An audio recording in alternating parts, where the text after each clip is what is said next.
10,000 نفر شدن. یعنی قریش و عربهای دور اطراف سرزمین حجاز با هم یک لشکر 10,000 نفری را برای از بین بردن محمد صلی الله علیه وسلم و یارانش آماده کردن. اون زمان کل اهالی مدینه از زن و بچه و پیر و جوان و همهشون اگر جمع میکردیم به 10,000 نفر نمیرسیدن.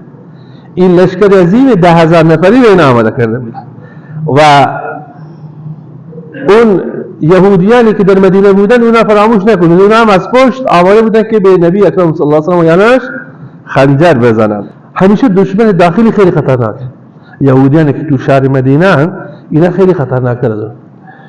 اما الله سبحانه و تعالی مدینه را یک رهبر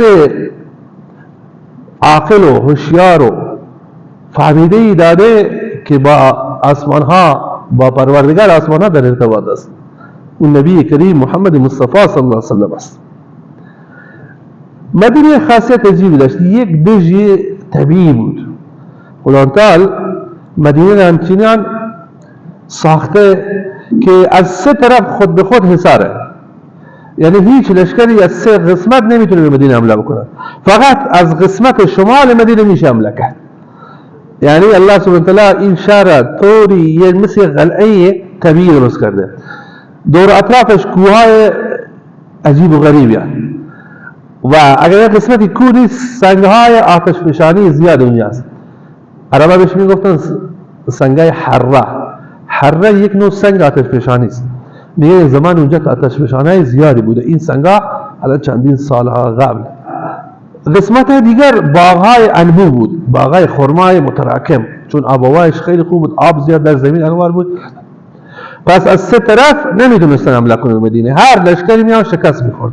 تو سنگا نمیتونه، چون بیشتر این سواری اون زمان دیگه اسب و شتر بود، دیگه اسب و شتر نمیتونه داخل سنگلاقا حرکت بکنن، فقط از قسمت شمال. الان گفتن چه کار کنیم؟ گفتن که از سه قسمت خیال ما راحت است، اما از قسمت شمال این لشکر 11,000 نفری 10,000 نفری اگه حمله بکنه چیز از ما نمیمونه. چه کار کنیم؟ مشوره. این صفات نبی اکرم صلی الله علیه و گفت مشوره کنیم چه کار بکنیم، نظر شما چیست؟ حضرت سلمان فارسی که اسمش روزبه از روستای اصفهان بود. الان قصه عجیبی حضرت سلمان داره. این اول بودایی شد، بعد رفت مسیح دید تو این دین نیست، اون چیزی که من دنبالش میکردم توی دین مسیحیت هم نیست، رفت بعدن